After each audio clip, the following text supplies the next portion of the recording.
Okay. Hello, I'm Lynn McLaughlin. And hi, I'm Tracy Regan. And hopefully you went through the introduction part of the course and you have done the work before starting because we are ready to pull you right in today.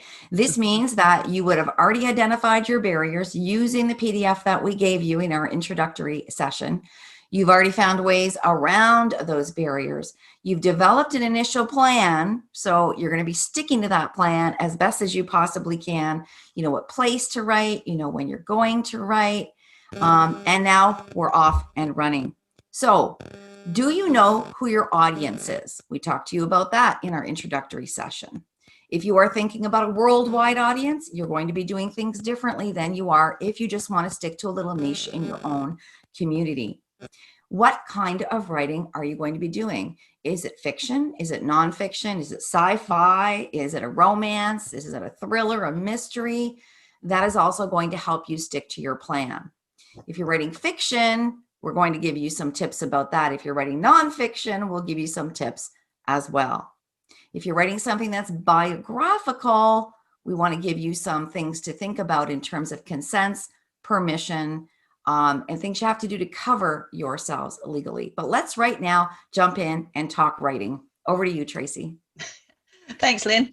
So whichever you choose, whichever type of book you're going to create, the first step is for you to write voraciously. And that means that you have to be eager, you have to be insatiable, you have to want to write.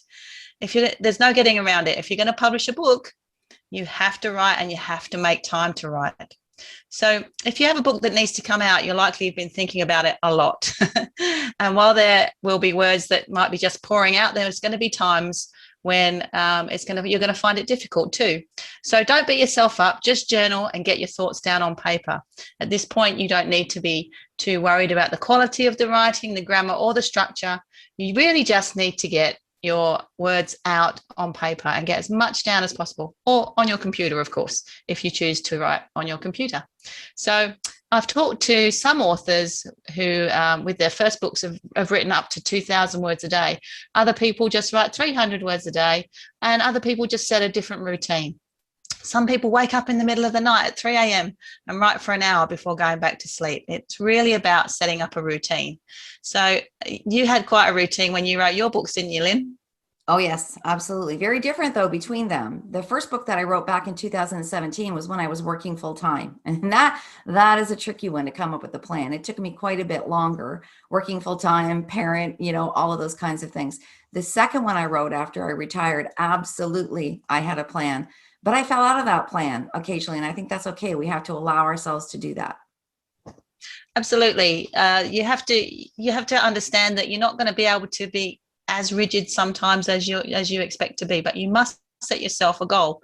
And really, if you can set yourself a goal of around 300 words, which is a page a day, it's very, very doable.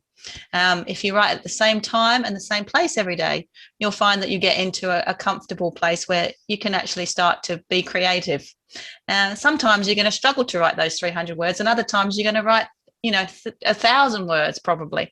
But it's important to when you make that time to do your writing, even if you're struggling or you're going through a block, you can actually start thinking about your characters, or flesh out a story arc, or just put anything down on paper that's related to your book. It's always going to make a difference to put those words down.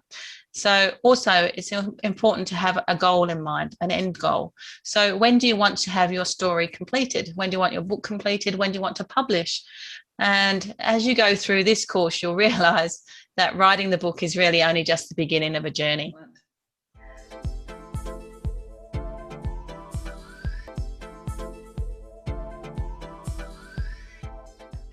So, okay. Lynn, tell us about your routine. Did you wake up in the middle of the night with some amazing ideas?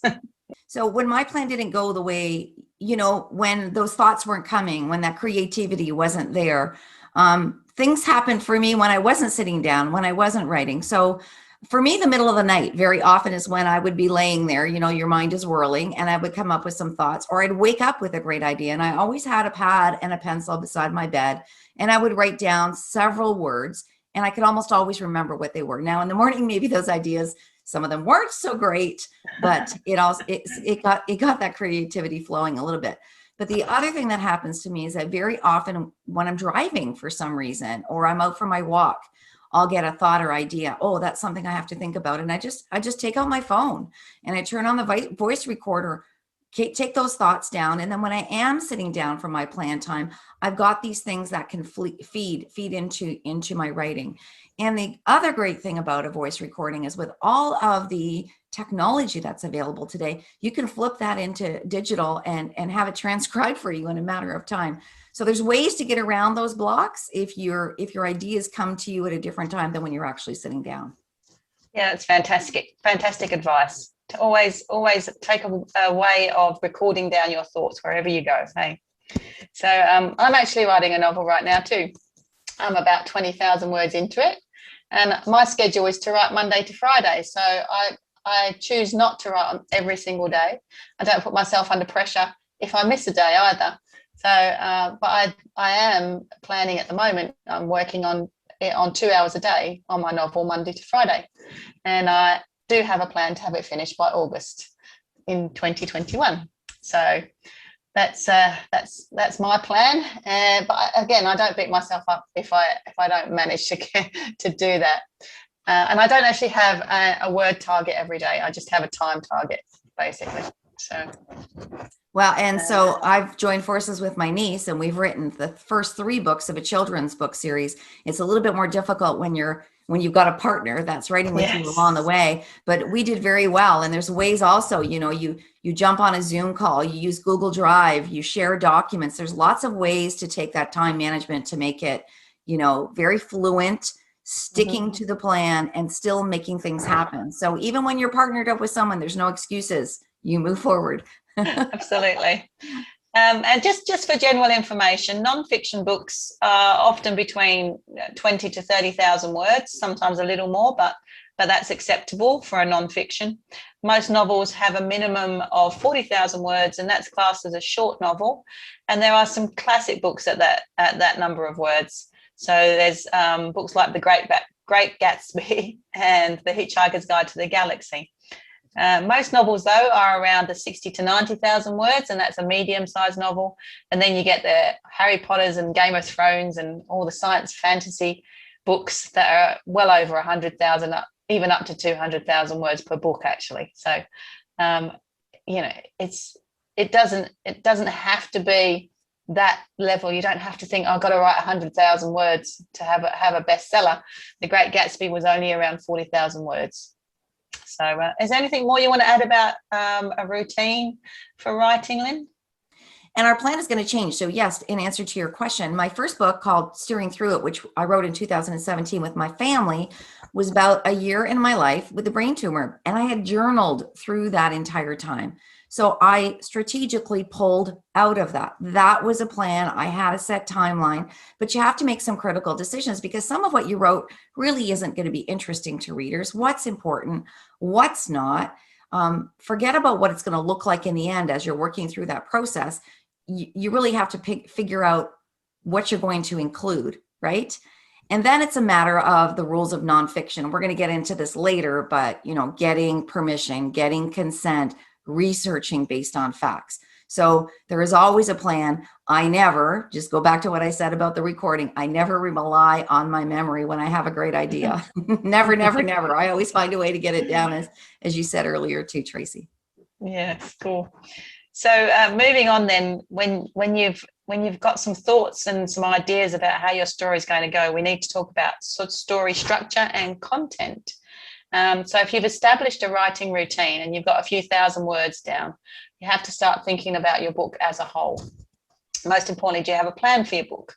So if it's whether it's fiction or non-fiction, you must have a beginning, a middle, and an end. And that sounds pretty basic, but it's important to have a plan. Quite often, authors will progress through a story and not know the ending until they're quite a way through. On a much smaller scale for me, with my children's books that I write, I often know the beginning and the end, and then work out the middle as I go. So did you find that with any of yours, Lynn? Oh, yes.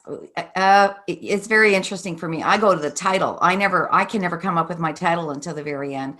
And Mhm. actually in my chapter headings and those kinds of things. So yeah, the chronological piece is different for everyone. And it's, again, don't get caught up on it. Don't think you have to write this piece first because it all Yes, flows, right? It flows at different times. So absolutely.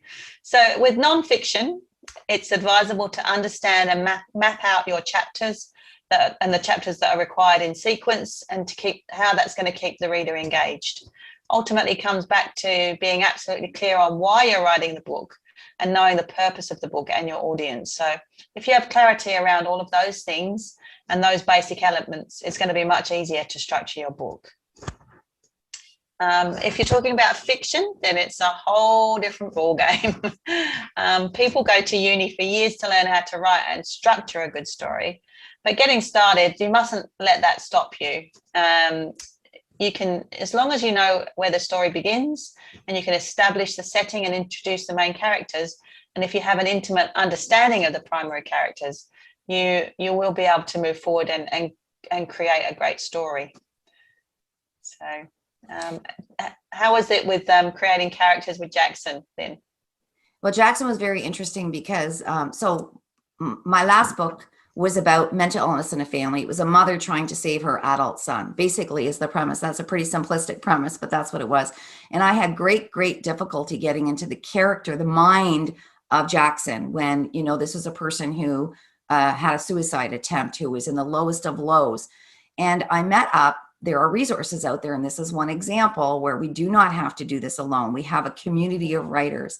I met a woman on a Facebook group called Women Writers, Women Books, called Yvonne Mars. And Yvonne has written 32 books, and she struggles with anxiety herself. So using Google Docs, using Google Drive, and a few other things, she and I went back and forth with some writing. She helped me get into that mindset so I could carry on with the rest of the book and write as Jackson. You have ghostwriters, you have different people who can help you out. That was one example of nonfiction, but I do want to talk more a little bit about consent, because in my first book, I had to get consent from my neurosurgeon to use his notes. Now, that wasn't easy to do. Written consent. Every single time you use someone's real name, you need written consent. And even if you don't use their real name and the context is pretty clearly identifying that person, you need consent. So think about that when you're writing nonfiction as well. So I jumped between the two again there, Tracy. Absolutely.